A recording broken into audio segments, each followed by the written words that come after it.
हमारे यूनिवर्स में ऐसे कई प्लैनेट्स हैं जहां का एक घंटा हमारे कई सालों के बराबर है। और ये बात इंटरस्टेलर मूवी में बहुत अच्छे तरीके से दिखाई गई है, जहां ब्लैक होल के करीब एक प्लैनेट का टाइम अर्थ से काफी डिफरेंट होता है। वहां का एक घंटा अर्थ के 7 सालों के बराबर होता है, और ये सब ग्रेविटी की वजह से होता है। जैसा कि कुरान में आया है कि जब इंसानों को दोबारा जिंदा किया जाएगा तो वो कहेंगे कि हम सिर्फ एक दिन या आधा दिन ही जिंदा रहे, और कुछ कहेंगे कि हम तो सिर्फ एक घड़ी ही जिंदा रहे। इसी तरह बरज़ख में भी वक्त डिफरेंट है। हो सकता है जो इंसान आज से हजारों साल पहले मरा हो, इसके लिए भी सिर्फ एक घंटा ही गुजरा हो, जबकि हमारी अर्थ पर कई हजार साल गुजर गए हैं। इसी तरह हम टाइम को ब्रेन के थ्रू प्रोसेस करते हैं। ब्रेन ही हमें बताता है कि कितने घंटे गुजरे हैं, लेकिन जब मरने के बाद ब्रेन डेड हो जाता है तो टाइम भी कोलैप्स हो जाता है। जिस तरह कोमा के मरीज कई साल तक कोमा में रहने के बाद जब होश में आते हैं तो वो यही कहते हैं कि इन्हें वक्त का बिल्कुल भी अंदाजा नहीं हुआ।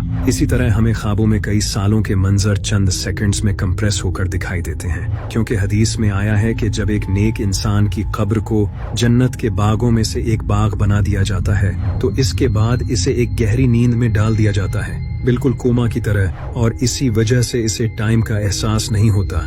लेकिन आखिर मरने के बाद जिस्म के साथ क्या होता है? जब इंसान को दफना दिया जाता है तो इसके बाद डीकम्पोजिशन का प्रोसेस शुरू हो जाता है। जिस्म को माइक्रो ऑर्गेनिजम्स जैसे कीड़े, वर्म्स और फंगस खाने लगते हैं और जिस्म गलना सड़ना शुरू हो जाता है। हमारी बॉडी में तकरीबन 18% कार्बन होता है, तो मौत के बाद माइक्रोब्स जिस्म को कार्बन डाइऑक्साइड में कन्वर्ट कर देते हैं, और फिर यही कार्बन डाइऑक्साइड प्लांट्स के काम आती है, जिससे वो प्लांट्स उगते हैं।